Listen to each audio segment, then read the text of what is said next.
Hi friends, welcome to my YouTube channel. ಎಲ್ಲರೂ ಹೇಗಿದ್ದೀರಾ? I hope ಎಲ್ಲರೂ ಕೂಡ ಚೆನ್ನಾಗಿದ್ದೀರಾ ಅಂತ ಭಾವಿಸ್ತಾ ಇದ್ದೀನಿ.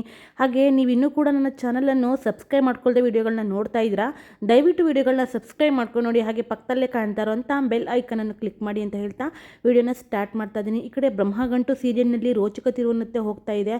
ದಿಶಾನೇ ಒಂದು ದೀಪ ಅನ್ನೋ ಸತ್ಯ ಚಿರುಗೆ ಗೊತ್ತಾಗೋ ಒಂದು ಮೂಮೆಂಟ್ ಕೂಡ ಬಂದ್ಬಿಟ್ಟಿದೆ. ಬೇಕು ಅಂತಲೇ ಚಿರು ಅವರು ಮನೆಯಲ್ಲಿ ಒಂದು ಪೂಜೆ ಇಟ್ಕೋಬೇಕು, ಹೇಗಾದರೂ ಮಾಡಿ ನಾನು ದೀಪವನ್ನು ಕಂಡು ಹಿಡಿಯಲೇಬೇಕು ಅಂತ ಅಂದ್ಬಿಟ್ಟು ಅವರು ಒಂದು ಪ್ಲ್ಯಾನನ್ನು ಎಕ್ಸಿಕ್ಯೂಟ್ ಮಾಡೋದಕ್ಕೆ ಅಂತ ಅಂದ್ಬಿಟ್ಟು ಹೋಗ್ತಾರೆ. ಎಲ್ಲರೂ ಕೂಡ ಪೂಜೆಗೆ ಕೂತಿರ್ತಾರೆ. ಹಾಗೆ ಈ ಕಡೆ ಸೌಂದರ್ಯ ಸಡನ್ನಾಗಿ ಪೂಜೆಗೆ ಕುತ್ಕೊಳ್ಳೋದಕ್ಕೆ ಅಂತ ಬಂದಾಗ ಪುರೋಹಿತರು ಹೇಳ್ತಾರೆ, ನೋಡಮ್ಮ, ಯಾವುದೇ ಕಾರಣಕ್ಕೂ ಕೂಡ ನೀವು ಒಬ್ಬೊಂಟಿಯಾಗಿ ಕುತ್ಕೋಬಾರ್ದು, ಯಾವಾಗಲೂ ಕೂಡ ಜೊತೆಯಾಗಿ ಪೂಜೆಗೆ ಕುತ್ಕೋಬೇಕು, ಗಂಡ ಹೆಂಡತಿ ಕುತ್ಕೋಬೇಕು ಅಂತ ಹೇಳಿದಾಗ ಈ ಕಡೆ ಚಿರೋರು ಹೇಳ್ತಾರೆ, ಹೌದಾ ಪುರೋಹಿತರೆ ಅಂತ ಅಂದ್ಬಿಟ್ಟು ಏನು ಮಾಡೋದು ಅಂತ ಅಂದ್ಬಿಟ್ಟು ಸುಮ್ಮನೆ ನಿಂತಿರ್ತಾರೆ. ಬೇಕು ಅಂತಲೇ ನಿಂತಿರ್ತಾರೆ. ಅವ್ರಿಗೆ ಗೊತ್ತಿರುತ್ತೆ ನಾವಿಬ್ಬರೇ ಪೂಜೆ ಕುತ್ಕೋಬೇಕು ಅಂತ ಅನ್ನೋದು, ಬಟ್ ಅವರು ನಾಟಕ ಆಡ್ತಾ ಇರ್ತಾರೆ. ಈ ಕಡೆ ಸುಕನ್ಯಾ ಅವ್ರು ಹೇಳ್ತಾರೆ, ಇಲ್ಲ ಚಿರು, ನೀನು ಹಾಗೆ ದೀಪ ಇಬ್ಬರು ಕೂಡ ಕುತ್ಕೊಳ್ಳಿ ಅಂತ ಅಂದ್ಬಿಟ್ಟು ಹೇಳ್ತಾ ಇರ್ತಾರೆ. ಈ ಕಡೆ ದಿಶಾ ಹಾಗೆ ಚಿರು ಅವರು ಇಬ್ಬರು ಕೂಡ ಪೂಜೆಗೆ ಕೂತ್ಕೊಳ್ತಾರೆ. ಚಿರು ಅವ್ರಿಗೂ ಕೂಡ ಅದೇ ಬೇಕಾಗಿರುತ್ತೆ. ಈ ಕಡೆ ಪೂಜೆ ಮಾಡುವಾಗ ಪುರೋಹಿತರಿಗೆ ಆಲ್ರೆಡಿ ಹೇಳ್ಕೊಟ್ಟಿರ್ತಾರೆ, ಜಾಸ್ತಿ ಹೋಮ ಹವನಗಳು ಮಾಡಿ ಹಾಗೆ ಜಾಸ್ತಿ ಹೊಗೆ ಬರೋ ಹಾಗೆ ಮಾಡಿ ಅಂತ ಅಂದ್ಬಿಟ್ಟು ಹೇಳಿರ್ತಾರೆ. ಅದೇ ರೀತಿ ಪುರೋಹಿತರು ಕೂಡ ಮಾಡ್ತಾ ಇರ್ತಾರೆ. ಈ ಕಡೆ ತುಂಬಾ ದಿಶಾಗೆ ಹಿಂಸೆ ಆಗ್ತಾ ಇರುತ್ತೆ. ಹಾಗೆ ಈ ಹೊಗೆ ಎಲ್ಲ ಬಂದಾಗ ಅವ್ರಿಗೆ ಕಣ್ಣ ಹತ್ರ ಹೋಗ್ಬಿಟ್ಟು ಕುತ್ಕೊಬಿಡುತ್ತೆ. ಕಣ್ಣನ್ನು ಹೊಸಗಬೇಕಾದ್ರೆ ಅವ್ರಿಗೆ ತುಂಬಾ ಪೇನ್ ಆಗ್ತಾ ಇರುತ್ತೆ. ಈ ಕಡೆ ಚಿರು ಏನಾದರೂ ಮಾಡಿ ಇವ್ರನ್ನ ಹೇಗಾದರೂ ಮಾಡಿ ನಾನು ಮುಖ ತೊಳ್ಕೊಳ್ಳೋದಕ್ಕೆ ಅಂತ ಕಳಿಸ್ಬೇಕು, ಏನಾದರೂ ಪ್ಲ್ಯಾನ್ ಮಾಡಬೇಕು ಅಂತ ಅಂದ್ಬಿಟ್ಟು ಚಿರೋರು ಕೂಡ ಅನ್ಕೊತಾ ಇರ್ತಾರೆ. ಈ ಕಡೆ ಸೌಂದರ್ಯಗೆ ಮಾತ್ರ ತುಂಬಾ ಕೋಪ ಬರ್ತಾ ಇರುತ್ತೆ. ಇದೇನಿದು ಈ ರೀತಿ ಆಗೋಯ್ತಲ್ಲ, ಈ ಮನೆಯಲ್ಲಿ ಯಜಮಾನಿಕೆ ಇರೋದು ನನಗೆ ಮಾತ್ರ, ನಾನು ಪೂಜೆ ಕುತ್ಕೋಬೇಕಾಗಿತ್ತು, ಆದರೆ ಇವರಿಬ್ಬರು ಕುತ್ಕೊಳ್ಳೋ ಹಾಗಾಯ್ತಲ್ಲ.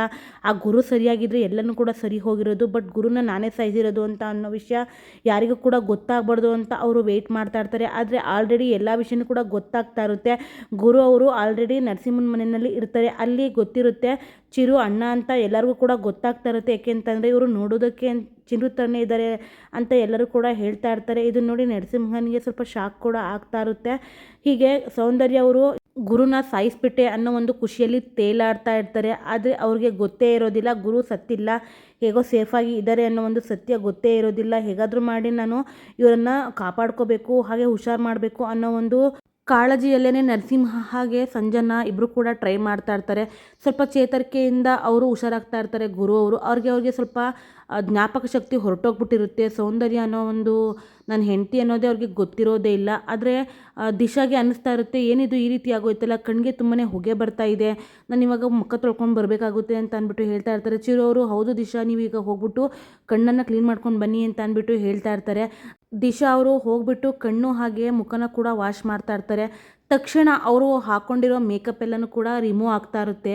ತಕ್ಷಣ ಅಲ್ಲಿಗೆ ಚಿರೋರು ಕೂಡ ಬರ್ತಾರೆ. ಚಿರೋರು ಅಬ್ಸರ್ವ್ ಮಾಡ್ತಾ ಇರ್ತಾರೆ, ಇವತ್ತು ಹೇಗಾದರೂ ಮಾಡಿ ನಾನು ಇವರೇ ದೀಪ ಅನ್ನೋ ಒಂದು ಸತ್ಯನ ಕಳಿಸ್ಬೇಕು ಅಂತ ಅಂದ್ಬಿಟ್ಟು ನೋಡ್ತಾನೆ ಇರ್ತಾರೆ. ಇವ್ರ ಮುಖವಾಡನ ಹೇಗಾದರೂ ಮಾಡಿ ನಾನು ಬಿಸಾಕ್ಬೇಕು, ಇವತ್ತು ಇವರನ್ನು ಹೊರಗಡೆ ಕಳಿಸ್ಬೇಕು ಅಂತ ಅಂದ್ಬಿಟ್ಟು ಚಿರು ಅವರು ನೋಡ್ತಾನೆ ಇರ್ತಾರೆ. ಈ ಕಡೆ ದಿಶಾ ಅವರು ಫೇಸ್ ವಾಶ್ ಮಾಡುವಾಗ ಎಲ್ಲನೂ ಕೂಡ ಮೇಕಪ್ ರಿಮೂವ್ ಆಗಿ ಅವರ ನಿಜವಣ್ಣವು ಕೂಡ ಬಯಲಾಗ್ತಾ ಇರುತ್ತೆ. ಅವ್ರಿಗೆ ಗೊತ್ತಾಗ್ತಾ ಇರುತ್ತೆ, ದಿಶಾಗೆ ಮೊದಲೇ ಹಸ್ಬೆಂಡ್ಗೆ ನನ್ನ ಮೇಲೆ ತುಂಬಾ ಡೌಟ್ ಬಂದುಬಿಟ್ಟಿದೆ, ಇವಾಗ ನಾನು ಇದೇ ಕಲರ್ನಲ್ಲಿ ಹೋದರೆ ಅವ್ರು ಕಣ್ಣು ಹಿಡಿದ್ಬಿಡ್ತಾರೆ ಅಂತ ಅಂದ್ಬಿಟ್ಟು ಅವ್ರ ಸ್ಪೆಕ್ಸನ್ನು ಕೂಡ ತೆಗೆದಿಟ್ಟಿರ್ತಾರೆ.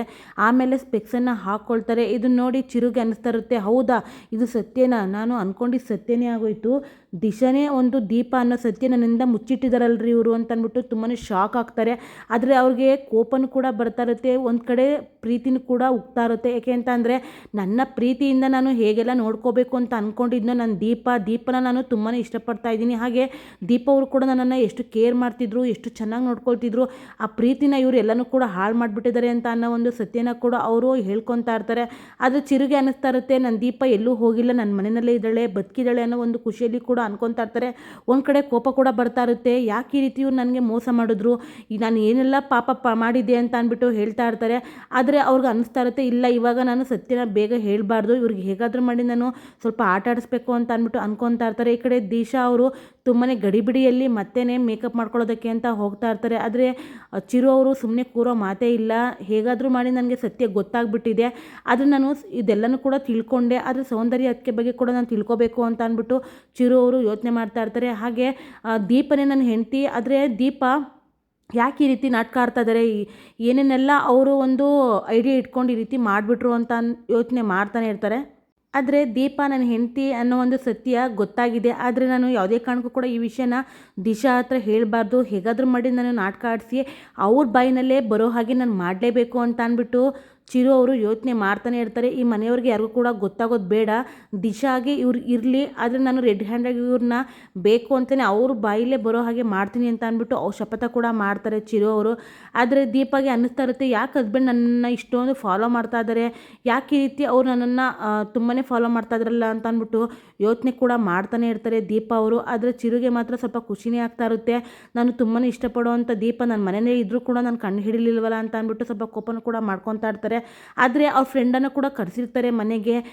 ಚಿರು ಅವರು ತುಂಬಾ ಯೋಚನೆ ಮಾಡ್ತಾ ಇರ್ತಾರೆ, ಸೌಂದರ್ಯಕ್ಕೆ ಒಳ್ಳೆಯವರ ಕೆಟ್ಟವರ, ಯಾಕೆ ಈ ರೀತಿ ಆಗ್ತಿದ್ದೀರಾ ನನ್ನ ಮನಸ್ಸಲ್ಲಿ. ಅವ್ರು ನಮ್ಮ ಮನೆಗೆ ಯಾವತ್ತೂ ಕೂಡ ಕೇಡನ್ನು ಬಯಸಿಲ್ಲ, ಹಾಗೆ ಕೆಟ್ಟದನ್ನು ಕೂಡ ಮಾಡಿಲ್ಲ. ಬಟ್ ಎಲ್ಲರೂ ಕೂಡ ಈ ರೀತಿ ಅವರನ್ನು ಬ್ಲೇಮ್ ಮಾಡ್ತಿದ್ರಲ್ಲ, ಹೇಗಾದರೂ ಮಾಡಿ ನಾನು ಇದನ್ನೆಲ್ಲ ಕೂಡ ತಿಳ್ಕೊಬೇಕು ಅಂತ ಅಂದ್ಬಿಟ್ಟು ಚಿರು ಅವರು ತುಂಬಾ ಯೋಚನೆ ಮಾಡ್ತಾ ಇರ್ತಾರೆ ದೀಪಗೆ. ಇಲ್ಲಿಗೆ ಸಂಚಿಕೆ ಕೂಡ ಮುಕ್ತಾಯವಾಗುತ್ತೆ. ಮುಂದಿನ ಸಂಚಿಕೆಯಲ್ಲಿ ಏನಾಗುತ್ತೆ ಅಂತ ನೋಡೋಣ. ಹಾಗೆ ಈ ವಿಡಿಯೋ ಏನಾದರೂ ಇಷ್ಟ ಆಗಿದರೆ ಒಂದು ಲೈಕ್ ಮಾಡಿ ಅಂತ ಹೇಳ್ತಾ ಥ್ಯಾಂಕ್ ಯು ಫಾರ್ ವಾಚಿಂಗ್.